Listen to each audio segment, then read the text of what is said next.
Good morning everyone.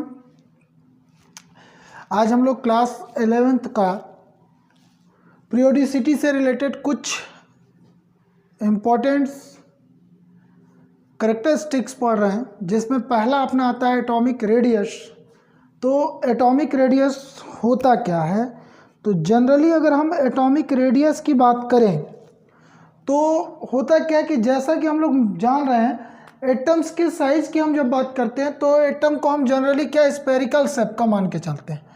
तो atomic size तो जैसे स्पेयर शेप का या सर्कल शेप का हम मान के चल सकते हैं मानते हैं। तो हमको मालूम है कि ये जो है सेंटर पार्ट जिसको हम बोलते हैं न्यूक्लियस, और जो सेल होता है ये आपका जो है कंटिन्यूसली ये स्फेरिकल शेप का सेल होता है। तो जब हम बात करते हैं पर्टिकुलर किसी भी एलिमेंट के एटॉमिक रेडियस की, तो एटॉमिक रेडियस मतलब उसकी परमाणु त्रिज्या। तो परमाणु का जब साइज हम गोला मान के चलते हैं तो उसकी त्रिज्या क्या होगी? उसकी त्रिज्या कहलाएगी उसके सेंटर पॉइंट यानी न्यूक्लियस नाभिक से लेकर के बाह्यतम कोष यानी जो सबसे बाहरी कोष होगा। अगर मान लीजिए इलेक्ट्रॉन जो है वो फर्स्ट सेल में फिनिश हो जा रहे हैं तो इसकी त्रिज्या ये हो रही है यानी रेडियस ये हो रहा। अगर यहाँ तक जा रहे हैं तो रेडियस ये कहलाएगी। अगर आपका आउटर मोस्ट सेल ये है तो इस यहाँ से यहाँ तक का डिस्टेंस ये कहलाता है इसका रेडियस यानी त्रिज्या। तो हम बोल सकते हैं atomic radius the distance from the centre of atoms called nucleus to the outermost shell, मतलब उसके सेंटर से लेकर के आउटर मोस्ट सेल यानी सबसे बाहरी कोष के बीच की जो दूरी होगी वो आपकी कहलाती है एटॉमिक रेडियस। जब हम बात करते हैं नेचर ऑफ बॉन्डिंग की, तो नेचर ऑफ बॉन्डिंग क्या आता है? यानी एटॉमिक रेडियस तो हमको समझ में आ गया कि ये हमारा एटॉमिक रेडियस, इसको मेजरमेंट करने की जो यूनिट है वो अपनी एंगस्ट्रॉम है। ये हम एंगस्ट्रॉम से इसको डिनोट करते हैं ए नॉट। लेकिन कुछ प्रॉब्लम्स आती है। प्रॉब्लम क्या होती है? जैसे कि however it is difficult to determine the exact atomic radius of an any atoms. Particular किसी भी एटम्स का एग्जैक्ट उसकी साइज, उसका आकार, उसका रेडियस, या फिर हम बोल सकते हैं कि उसके नाभिक से लेकर के आउटर मोस्ट सेल के बीच के डिस्टेंस को एग्जैक्ट मेजरमेंट कर पाना इम्पॉसिबल है, या यूँ बोलें कि बहुत ज़्यादा डिफ़िकल्ट की काम है।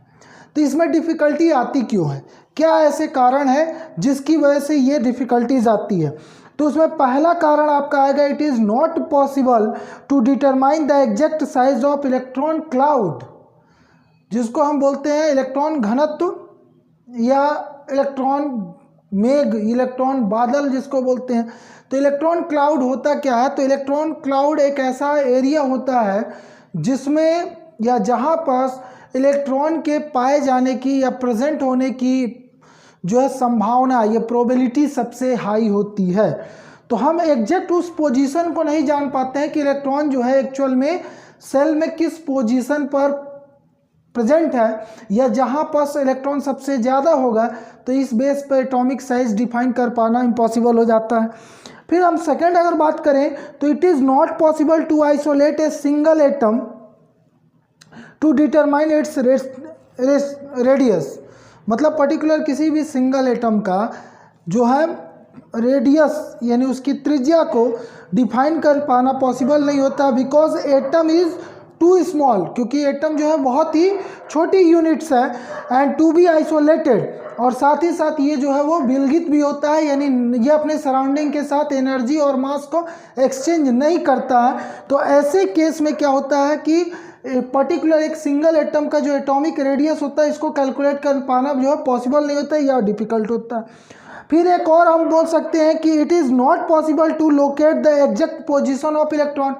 इलेक्ट्रॉन की एग्जैक्ट पोजीशन कहाँ पास इलेक्ट्रॉन प्रेजेंट है वो भी लोकेट नहीं कर सकते, because electrons are present in the orbital, but orbitals have no definite boundaries. लेकिन ऑर्बिटल यानी जो कक्षक है उसकी एक फिक्स बाउंड्री नहीं होती, उसकी कोई सीमा नहीं होती है कि हम बता सकें कि कहाँ पास स्थित है। तो इन सभी प्रॉब्लम्स को देखते हुए जो है एटॉमिक रेडियस को डिस्क्राइब किया गया, उसके किसके आधार पर? उनके बीच में होने वाले बॉन्डिंग के आधार पर, यानी बॉन्ड का जो नेचर होगा, किस प्रकार का वो बंध बनाएगा, उसके आधार पर हम ये डिसाइड करते हैं कि उसका एटॉमिक रेडियस किस टाइप का होगा।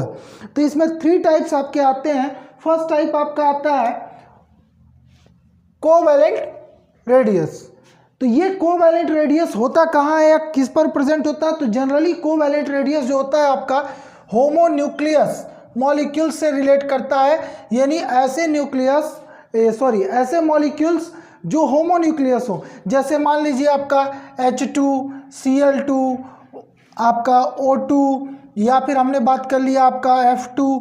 तो ये जो है सेम टाइप के दोनों के न्यूक्लियस होंगे, तो यहाँ पास जो है कोवैलेंट रेडियस क्रिएट करेगा, क्योंकि इनके बीच यानी हाइड्रोजन और हाइड्रोजन के बीच में ये आपका कोवैलेंट कंपाउंड क्रिएट करता है। हाइड्रोजन, ये हम स्ट्रक्चर पढ़ते हैं, ओवरलैपिंग के थ्रू हमने पढ़ा है या आगे पढ़ेंगे। तो ये H और H इन दोनों के बीच में, तो ये जो सिंगल बॉन्ड एक इलेक्ट्रॉन का शेयर करके ये जो बॉन्डिंग बना रहा, तो इसको बोलते हैं कोवैलेंट बॉन्ड। और जब कोवैलेंट बॉन्ड के बीच का रेडियस हमको निकालना है, तो इसके लिए हम डेफिनेशन क्या देते हैं? According to homonuclear molecules, according to the atomic radius, 1/2 of the distance between the center of the two nuclei of two similar atoms bonded together by a single bond।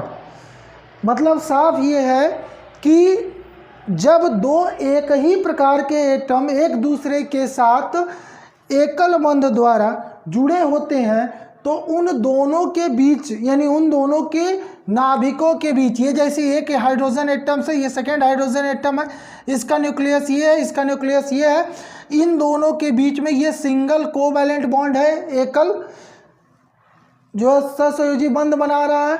तो इनके बीच का जो डिस्टेंस होगा उसका half, 1/2 of the distance between the centre of two nuclei, तो इसके बीच का जो डिस्टेंस होगा उसका हाफ। तो इन दोनों के बीच का डिस्टेंस 1/32 एंगस्ट्रॉम है, तो इसका हाफ आपका आ जाएगा, यानी यहाँ से यहाँ तक के बीच का ये जो है ये आपका कहलाएगा कोवैलेंट रेडियस।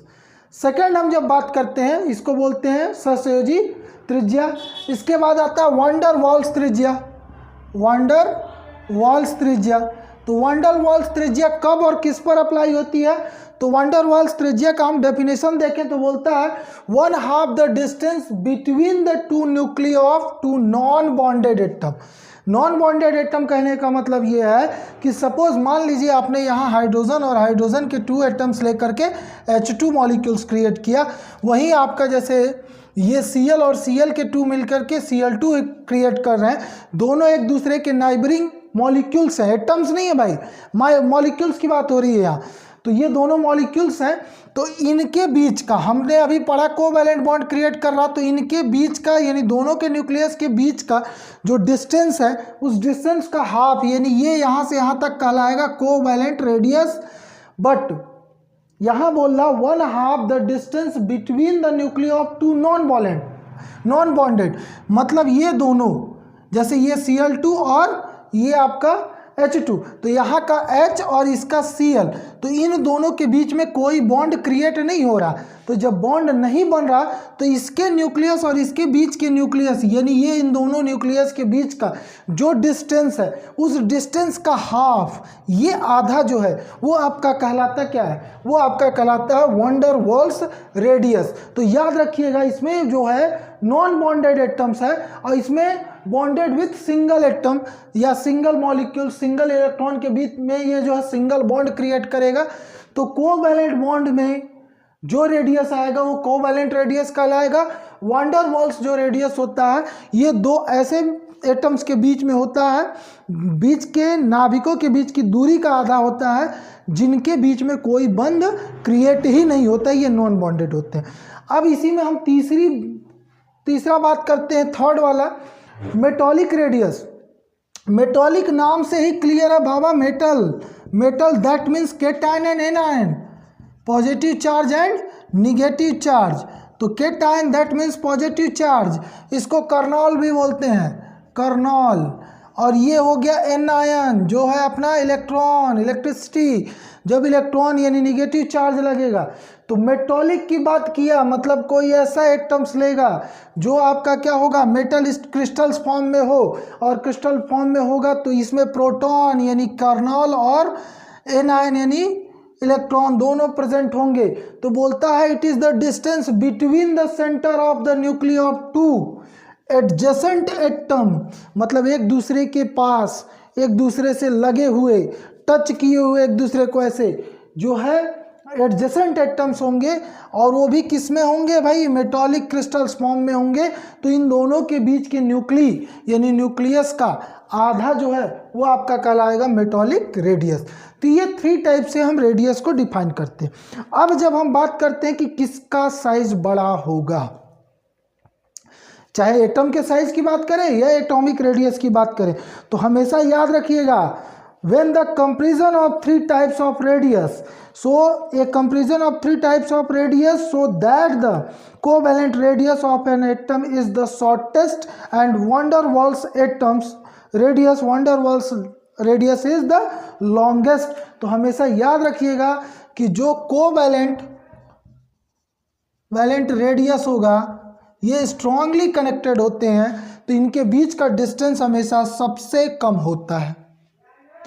फिर इसके बाद जो है मेटॉलिक रेडियस ज़्यादा होगा कंपेयर देन कोवैलेंट, और लार्जेस्ट होता है आपका van der Waals रेडियस। तो हम ये बोल सकते हैं कि van der Waals रेडियस जो होता है, इसमें जो हम बोलते हैं force of attraction between the nucleus and outermost shell, वो सबसे वीक होगा। तो जब हम स्ट्रेंथ की बात करेंगे तो इसका स्ट्रेंथ वीक होगा, बट जब हम डिस्टेंस की बात करेंगे तो डिस्टेंस इसका सबसे ज़्यादा होगा। तो यही है आपका एटॉमिक रेडियस। ये तो बात हुई एटॉमिक रेडियस है क्या, कैसे कैलकुलेट करते हैं। अब जो अपना है मेन अपना जो टॉपिक है वो है पीरियोडिसिटी। तो जब हम बात करते हैं पीरियोडिसिटी की, तो पीरियोडिसिटी बेस पे एटॉमिक रेडियस कैसे मूव करता है या क्या चेंजिंग आती है, इसको हम देखते हैं। हम बात करते हैं पीरियोडिसिटी। तो पीरियोडिसिटी होता क्या है, जिसको हम लोग हिंदी में सिंपल शुद्ध भाषा में बोले हैं आवर्तिता, यानी बारंबारता, बारंबार, बार बार। तो अब यहां पास ये 2 तरीके से इसको हम समझते हैं। एक होता है आपका period wise. Period wise that means in periodic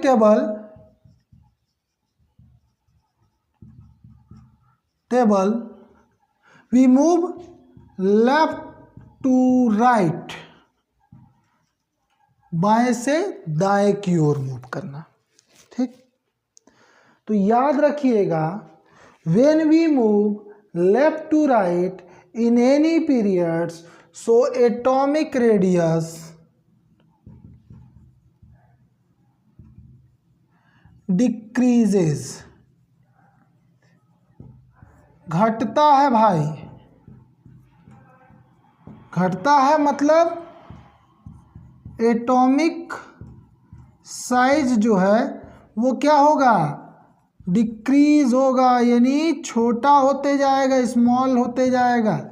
कैसा, अगर मैं अभी आपसे एक क्वेश्चन करूं, जो इसमें क्वेश्चन रिलेट आता है कि मैंने आपको दिया कार्बन,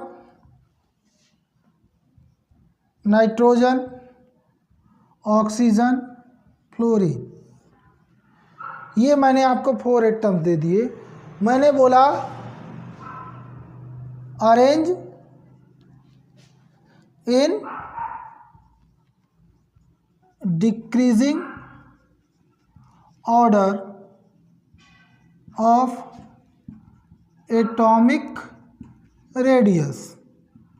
अब कैसे पता करेंगे कि एटॉमिक रेडियस किसका छोटा होगा, यानी साइज किसकी छोटी होगी किसकी बड़ी होगी। सिंपल सा फंडा भाई याद रखना, carbon, nitrogen, oxygen, fluorine. Carbon atomic number 6, electronic configuration 1s2 2s2 2p2। Nitrogen 7, 1s2 2s2 2p3, oxygen 8 1s2 2s2 2p4, fluorine 9 1s2 2s2 2p5। अब भाई देखो बात क्या है, जब मैं इसका एटॉमिक स्ट्रक्चर इलेक्ट्रॉनिक बेसिस पे एटॉमिक स्ट्रक्चर ड्रॉ करूं तो यहाँ पास फर्स्ट सेल में 2 इलेक्ट्रॉन, सेकेंड सेल में आपका 4, इसमें आ रहा 2 5, देन 2 6, देन 2 7। जब स्ट्रक्चर मैं ड्रॉ करूंगा, अब मैं एक स्ट्रक्चर ड्रॉ करता हूं, सपोज कार्बन, ये आपका कार्बन का हो गया न्यूक्लियस, फर्स्ट सेल, ये आपका सेकेंड सेल, 1 2 3 4, 4 इलेक्ट्रॉन। ओके, अब जब हम लोग पढ़े थे क्या, atomic number is equal to number of electron is equal to number of proton, ये हमने पढ़ा था। Number of electron is equal to number of proton, मतलब साफ है भाई कि इसका एटॉमिक नंबर 6 है, मतलब नंबर ऑफ इलेक्ट्रॉन 6 होगा, नंबर ऑफ प्रोटॉन 6 होगा, क्योंकि एटम जो है न्यूट्रल होता है। तो जैसा जैसा आउटर मोस्ट सेल में ये इलेक्ट्रॉन, अब मान लीजिए किसका हुआ, कार्बन में 4, जब आपने नाइट्रोजन किया तो नाइट्रोजन में ये एक आपका एक्स्ट्रा हो गया, जब आपने ऑक्सीजन किया तो सेम सेल में सेकेंड सेल में एक और इलेक्ट्रॉन एक्स्ट्रा हो गया, ऑक्सीजन के बाद आपने जब फ्लोरीन किया तो एक और एक्स्ट्रा हो गया। तो हम क्या देखते हैं, यहाँ पास number of cell n equal कितना है अपना 2 ही है, सेकेंड सेल में ही मूव कर रहा, बट इलेक्ट्रॉन जो है बढ़ रहा। जब इलेक्ट्रॉन बढ़ेगा तो ऐसे केस में नंबर ऑफ प्रोटॉन भी क्या होंगे, बढ़ेंगे। तो जब आपका number of electron number of proton दोनों बढ़ रहा तो प्लस माइनस चार्ज दोनों बढ़ रहा, प्रोटॉन जो है हमको मालूम है सेंटर में प्रेजेंट है, इलेक्ट्रॉन यहाँ है, तो ऐसे केस में ये क्या होगा, फोर्स ऑफ अट्रैक्शन दोनों के बीच में बढ़ जाएगा। इंक्रीज क्या होगा, फोर्स ऑफ अट्रैक्शन, या जिसको हम बोलते हैं न्यूक्लियर चार्ज। तो ये जब न्यूक्लियर चार्ज बढ़ा, जैसे ही नाभिकीय आवेश यानी नाभिक का जो आवेश है वो आपका क्या हो गया, बढ़ गया। तो when the increase nuclear charge the force of attraction between the nucleus and the outermost shell या आउटर मोस्ट इलेक्ट्रॉन क्लाउड, इन दोनों के बीच का फोर्स ऑफ अट्रैक्शन बढ़ेगा। जब फोर्स ऑफ अट्रैक्शन बढ़ेगा तो ये इसको अपनी ओर अट्रैक्ट करेगा, जब अट्रैक्ट करेगा तो उसका साइज क्या होगा, श्रिंक होना चालू कर देगा, यानी साइज जो है उसमें कमी आएगी, साइज छोटा होने लगेगा। तो साइज छोटा होगा तो इसलिए एटॉमिक रेडियस जो है वो ऑलवेज क्या होगा, डिक्रीज होगा। तो जब इस टाइप का क्वेश्चन आएगा तो आप ये देखिएगा कि सेम पीरियड्स में नंबर ऑफ सेल अगर सेम है तो इसमें देखिएगा सेकेंड सेल में मैक्सिमम इलेक्ट्रॉन किस में है, तो मैक्सिमम इलेक्ट्रॉन है आपका फ्लोरीन में। तो ऐसे केस में जब हम इसको सेटअप कैसे कर रहे हैं, decreasing order of atomic radius, घटते क्रम में। तो घटते क्रम में सबसे बड़ा सबसे पहले आता, तो सबसे बड़ा एटॉमिक रेडियस होगा वो कार्बन, देन सबसे पहले आपका आएगा कार्बन, सी, कार्बन का एटॉमिक रेडियस सबसे ज़्यादा होगा, उसके बाद आएगा आपका कार्बन के बाद nitrogen, then oxygen, then fluorine. ये हुआ बात लेफ्ट टू राइट यानी पीरियड्स की, आवर्त की बात हो गई। अब हम इसी में दूसरा पैटर्न देखते हैं ग्रुप वाइज। तो जब ग्रुप यानी समूह की बात करते हैं, तो समूह की जब हम बात करते हैं तो इसी में क्वेश्चन में याद रखिएगा, जैसा कि पीरियोडिसिटी में हमने पढ़ा ग्रुप यानी when we move left to right in a particular periods, particular किसी एक पीरियड में लेफ्ट से राइट मूव कर रहे थे तब की बात है। अब हम इसी में बात करते हैं आपका ग्रुप। तो जब ग्रुप या समूह की बात करते हैं हम, तो समूह में ऊपर से नीचे आने पर when we move up to down atomic radius radius increases बढ़ेगा। क्यों? Due to number of shell are increase. तो जब एटॉमिक रेडियस बढ़ेगा that means atomic size are increased. Simple सा फंडा है। अब जैसे इसी में हमने ले लिया लिथियम, सोडियम, पोटेशियम, रुबिडियम। अगर हम इसकी बात करते हैं तो देखिएगा ये पर्टिकुलर जैसे lithium atomic number 3 1s2 2s1, sodium atomic number 11 1s2 2s2 2p6 3s1, potassium 19 1s2 2s2 2p6 3s2 3p6 4s2। अब यहाँ पास देखिए जब आप बात कर रहे हैं इनकी तो इसमें देखिएगा 3 है, यहाँ 2s2, या इसको हम ऐसे भी लिख सकते हैं 2 1, इसको हम लिख सकते हैं क्या 2 8 1, इसको हम क्या लिख सकते हैं 2 8 8 1। ठीक भाई। तो अब यहाँ पास देखिएगा यहाँ number of cell n equal है 2, इसमें number of cell n equal 3, यहाँ number of cell n equal 4। ये first shell, second shell, third, fourth. तो यहाँ हम क्या देखते हैं कि इसमें नंबर ऑफ सेल इंक्रीज हो रहा। तो पर्टिकुलर अगर दोनों के बीच में नंबर ऑफ सेल जिसका ज़्यादा होगा तो नंबर ऑफ सेल यानी जब ग्रुप में आप मूव कर रहे हो तो देखिएगा पहले वाले में क्या है, जब हम लिथियम का बनाते हैं ये इसका न्यूक्लियस, ये फर्स्ट सेल और ये आपका सेकेंड सेल। तो सेकेंड सेल तो हमने अभी रेडियस इक्वल क्या पढ़ा था, सिंपल अगर पढ़ा था हमने तो distance between nucleus and outermost shell, ये था अपना रेडियस। तो ये लिथियम के लिए हुआ। बट जब आप सोडियम का बनाते हो तो ये आपका सोडियम में एक और सेल बढ़ गया, तो एक और सेल बढ़ गया तो यहाँ पास तो इलेक्ट्रॉन 8 हो गए, ये आपका आ गया। तो अब इसका रेडियस यहाँ से यहाँ तक हो गया। तो जैसे जैसे नंबर ऑफ सेल इंक्रीज होगा तो एटॉमिक रेडियस भी इंक्रीज होगा। ओके गाइस, तो आज का ये अपना पहली प्रॉपर्टीज थी एटॉमिक रेडियस, एटॉमिक साइज, ये हमारा कंप्लीट हो गया। तो इसमें वेरिएशन जो होता है वो पीरियड वाइज और ग्रुप वाइज ये दो तरीके से होता है। तो आप याद रखिएगा जब पीरियड वाइज आप मूव करेंगे तो एटॉमिक साइज घटता है, और जब आप ग्रुप वाइज मूव करते हैं यानी समूह में ऊपर से नीचे आते हैं तो एटॉमिक साइज जो है वो बढ़ता है। ओके गाइज, तो आप ज़्यादा से ज़्यादा जो है इसको वॉच कीजिए, देखिए, और आपको अच्छा लगता है तो प्लीज़ कमेंट्स कीजिए कि आपको कैसा लगा। अगर कोई प्रॉब्लम है तो बहुत ज़्यादा से ज़्यादा आप कमेंट्स कीजिए, शेयर कीजिए। Okay guys, thank you.